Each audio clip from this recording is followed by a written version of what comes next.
Today we're going to talk about how to never get cancer. Then I'm going to give you 30 scientifically proven tips. And the big problem with cancer is the conventional model of cancer, I believe, is not correct. Over 70 years of doing research on cancer, I'm talking trillions of dollars. The 5-year survival rates have not budged. And also there's not a lot of enthusiasm funding alternative research other than if it's chemo, radiation, or surgery. Now that's a big problem, especially if you're trying to avoid or prevent cancer.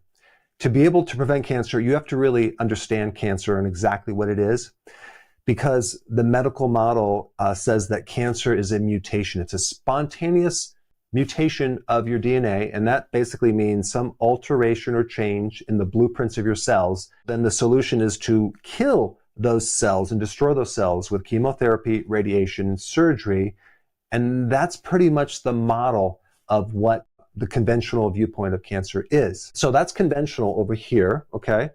Let's take a look at another viewpoint on cancer, the metabolic viewpoint on cancer. And so in that model, you don't first have a genetic mutation. Instead, you first have damage to the mitochondria. That's the little energy factories in the cell as the first thing that happens. And then you might get a mutation down the road over here. What I'm trying to do is I'm trying to give you the foundation behind cancer of what it is, because if we don't really understand the foundation of it, all of these recommendations are not going to work because it's based on the wrong problem. What is a cancer cell? It's a cell that has lost its ability for the mitochondria to work correctly. The cancer cell has hijacked it. One really important thing about the mitochondria is that it needs oxygen to work. But with cancer, it can live without oxygen. And if we go back in history and look at the primary driver of what's really going on, the purpose of this whole thing is that these cells are just trying to survive.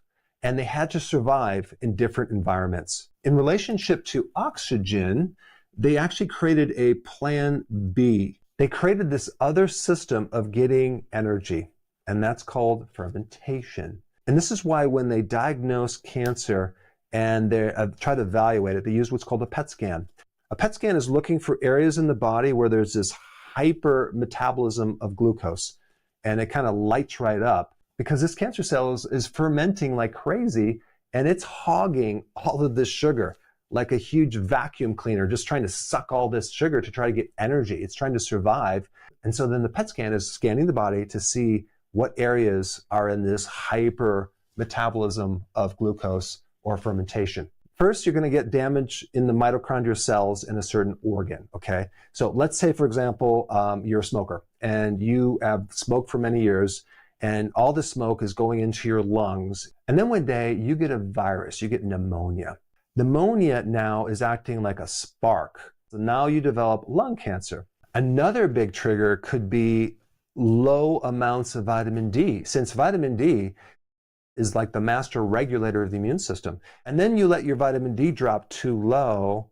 Now that could be the trigger to colon cancer. So now let's go through the things that you can do to actually avoid cancer, okay? Let's start with number one, vitamin D. And it's very important in controlling your entire immune system. There are a couple different cells, so actually there's quite a few different cells in your immune system that directly target cancer cells. There's some great data that shows that in order to shrink tumors, you need to get your vitamin D blood levels above 90, but I would keep your vitamin D levels between 60 and 80 at the very minimum. That way we can keep enough immune support, because conventionally, what they're doing is they're using chemo and radiation, and they're also killing off your immune system. But if you kill off the immune system at the same time, what then is going to prevent it from coming back?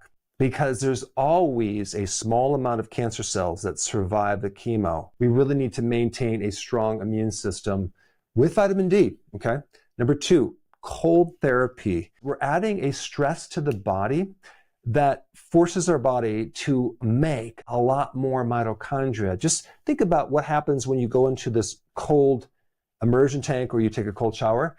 Your body has to maintain 98.6. You just got into a cold tank. It's 50 degrees or 40 degrees. It's freezing. What does your body have to do to maintain that temperature? It has to cause that mitochondria just to work like crazy, not to make energy, but just to make heat to counter that. So it's a massive stress on your mitochondria that then causes the mitochondria to adapt and become stronger. Intermittent fasting is probably the most important way to prevent cancer.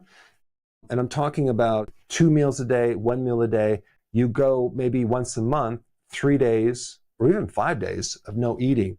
If we're talking about damaged mitochondria being at the heart of this problem, then you would want to clean up all the damaged mitochondria. The best way to do it is through a condition called autophagy, which is a condition where your body is recycling old damaged cells and cell parts and mitochondria and turning those into new ones. So this is super therapeutic to constantly generate new mitochondria, and it's one of the best ways to prevent cancer, especially since cancer originates at the mitochondria. Number 4, if you're grilling steak or meat on the grill, that charring of the meat and the fat is carcinogenic to a certain degree. But if you add some herbs, garlic, thyme, sage, or even onions, you just countered that carcinogenic effect. And this is just a real simple thing to do because these herbs have all sorts of plant-based chemicals that protect you against cancer, but they also support the mitochondria. Number 5, if you're getting a CAT scan or x-rays, you're getting radiation, something called ionized radiation. I used to be an x-ray tech. I used to do portable x-rays at nursing homes for many years, and I never wore a lead shield. I was exposed a lot to radiation. I was stupid. I should have done that. I've had just a ton of dental x-rays. I've had a lot of CAT scans because I had kidney stones long ago. So I have had a lot of radiation, which is something that can actually damage your mitochondria, right? Maybe request not to get an x-ray so frequently. And if you do get an x-ray, make sure you shield that thyroid. And also, if you're going to get a CAT scan, see if they can do an MRI or an ultrasound just to reduce the radiation. Okay, next point here is folate. When you have a folate deficiency, it's very similar to being exposed by radiation as far as the damage on your DNA. So just make sure you have enough folate. You can get folate from dark leafy green vegetables, or even liver has folate. Number 7, methylene blue. It's one of the first drugs that was ever created. It's actually a dye. It's made synthetically from petroleum, but it does some really interesting things to your mitochondria. The pigment in this methylene blue helps to absorb some of the free radicals from the electrons that are being generated in the mitochondria, and it protects you. Kind of take it in an intermittent way. And this is true for a lot of different therapies, whether you're doing intermittent fasting or intermittent cold therapy, because if it's adding a little bit of stress to the body, then you can pull back and let the body recover. It's just a better way to take things, including the methylene blue. Number 8, prolonged fasting. Prolonged fasting is probably the most powerful out of any of these things right here. In fact, if you had cancer, especially if you had like a stage 4 cancer that it's spreading and it's like serious, like the only thing you can really do at that point is prolonged fasting. And I'm talking fasting for 20, 30 or more days in a row. The problem with that is that you might be very, very thin and fragile and old. And the point is that you might not be able to survive that. So you'd want to do what you can do and then pull back, kind of go back to eating and then do fasting. But it's not just prolonged fasting you're going to do if you had cancer. You would layer it on different herbal remedies. But I just wanted to kind of put more attention on prolonged fasting right here. Number 9, the ketogenic diet, low carb. Why? Because what the keto diet does is it helps to correct insulin resistance. Insulin resistance is probably one of the biggest things that destroys the mitochondria. We're trying to make insulin more sensitive and stabilize the blood sugar so then the mitochondria can heal and you can run on ketones, which actually are very therapeutic to the mitochondria. Always do the healthy version of the ketogenic diet. Number 10, avoid snacking. Well, that probably would be covered in this intermittent fasting, but I just wanted to make another point about snacking, of what that's going to do. I would say out of all the things that a person could do that actually ends up creating insulin resistance, yes, carbohydrates, but it's also the frequency of eating. I think you should eat based on how much energy you really need. And so this really is an individual thing, but it's going to protect the mitochondria if you just give it the fuel it needs and then make sure you exercise at the level you need to use that fuel and not go crazy and overdo it. Next one right here is omega-3 fatty acids. That would be like cod liver oil or fish oil. This is very important to prevent inflammation because if you're doing a lot of seed oils with omega-6, they're highly inflammatory. So you're just flooding the body with inflammation. And like I said before, cancer migrates into areas of inflammation. Number 12, sulforaphane. This is a compound that helps detoxification, getting rid of poisons in your liver. So sulforaphane is super powerful to do that. And you can get a lot of this from broccoli sprouts or even radishes or even cabbage. Any of the cruciferous vegetables will have this, but broccoli sprouts are at the top of the list. 13, iron. Cancer cells will use iron to multiply a lot faster. They like iron. And so if you're taking iron supplements, not good. If you're cooking in an iron skillet, not a good idea. You never want to take an iron supplement because too much iron creates a lot of inflammation in the liver and the joints, and we have a hard time getting rid of it. Number 14, selenium. This is the trace mineral. You don't need a lot, but that helps you get rid of hydrogen peroxide in your body, which can create damaged tissues. It's also important in certain parts of the immune system, also to help build up antioxidants like glutathione. So selenium is in shellfish and Brazil nuts. So that can help you. Number 15 is magnesium. You cannot make energy without magnesium. And the mitochondria depends on magnesium, so it's super important. So having enough magnesium from leafy greens, pumpkin seeds, and even avocados. It's kind of hard to get magnesium from the diet. I take it as a supplement, and I have the powder. I dissolve it. I take it in the evenings before bed. The hallmark symptoms, which is the leg cramps and the toes that cramp, it also can create restless legs and a lot of other issues. But anything muscle spasm, you need magnesium. 16 is something called NAD. This really is something in the mitochondria that helps in the extraction of energy from the food. And the precursor for this is niacin B3. So as we age, we get less NAD. And a lot of people take B3 for cholesterol, but it's just another key nutrient that can support the energy production in your mitochondria. If you're going to take B3, I recommend you take the one that gives the flushing, but don't take a lot at first because it might scare you because you're just going to have this huge flushing reaction. Just take maybe 50 milligrams to start off and just see how you do with that. I feel much better when I take B3. Number 17, colostrum is one of the best things to do if your immune system is damaged from like a lot of antibiotics or prednisone. I had a lot of antibiotics myself and a lot of prednisone. So there was one point where I was on colostrum. It's a great thing for the immune system because colostrum is like in the first part of milk. And you have probiotics, you have all the immune factors. You literally have your mom's immune system in that colostrum. And it's in the first few days of the breast milk. But if you haven't been breastfed, you might have some weaknesses within your immune system. So you want to get it from an animal. And you can take some in a powder or pills. And it can help support your immune system, which is indirectly going to help reduce the risk of cancer.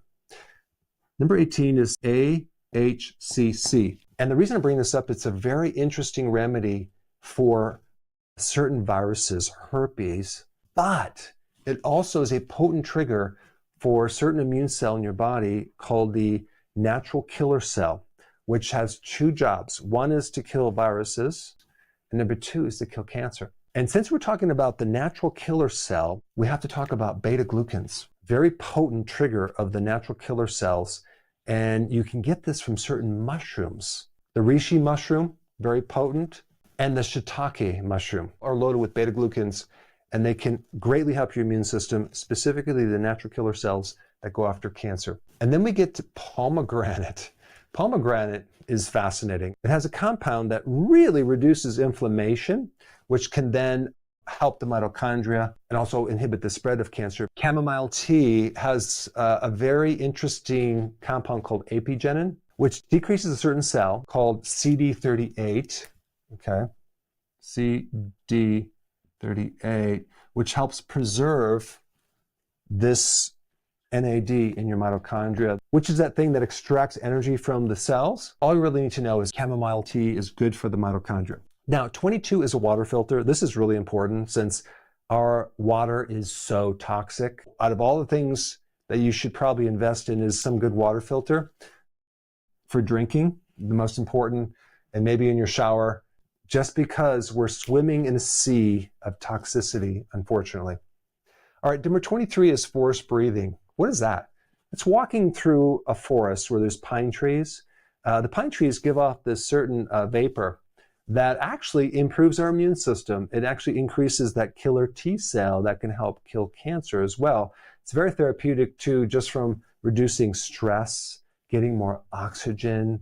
I always feel really good when I walk through a forest. Let's talk about green tea. Green tea has something in it decreasing what's called angiogenesis, which means the cancer cell is like hijacking and trying to get blood flow and resources by developing new capillaries in the vascular system. Well, green tea actually inhibits that process. All right, number 25, black seed oil. One of those remedies that just works on so many different things. It's a powerful antioxidant. It has research to help inhibit certain types of cancer, and it also supports the mitochondria. What a coincidence. 26, 27, 28, all increase oxygen. Remember, we're trying to get rid of the areas of your body with hypoxia and just flood the body with a lot of oxygen. So exercise is the absolute best thing. Different types of exercise, long walks, high intensity interval training, and also occasionally if you do hyperbaric, that can really push oxygen into the tissues deeper. But then if you do hypoxia training, you're actually restricting oxygen, whether you're climbing a mountain or using that mask where you restrict the air. What'll happen, you're doing it only for maybe 10 seconds or 30 seconds, but then you have a rebound effect where now the cells are going to adapt and you're going to have more capacity to carry oxygen. So I think to get more oxygen, sometimes you have to do intermittent hypoxia training. I think this is one of the best therapies. I'm doing it right now. It's amazing. And you go to bed at night and you just like, your whole body is just relaxed. And then EMF, electromagnetic fields. If you're close to a Wi-Fi or a router or your computer, it's going to create a problem because EMF causes calcium to build up in the mitochondria and it destroys it. It's kind of like invisible tobacco. It's one of those things that's creating toxicity, but we don't see it, so it's not really on our radar. And number 30, avoid refined sugar and starches. That's probably at the top of the list as far as things that damage your mitochondria right here. So you need to stop consuming these because it's literally setting you up for cancer down the road. And I hope you have a greater appreciation for what to do to avoid cancer. And parallel to this topic, I have over 280 different videos on it. It's vitamin D. And out of all those videos, the most important one relating to vitamin D is this video right here, which I highly recommend you watch right now. Click this video right here. Check it out. Yeah, this one right there. Click it. Watch it.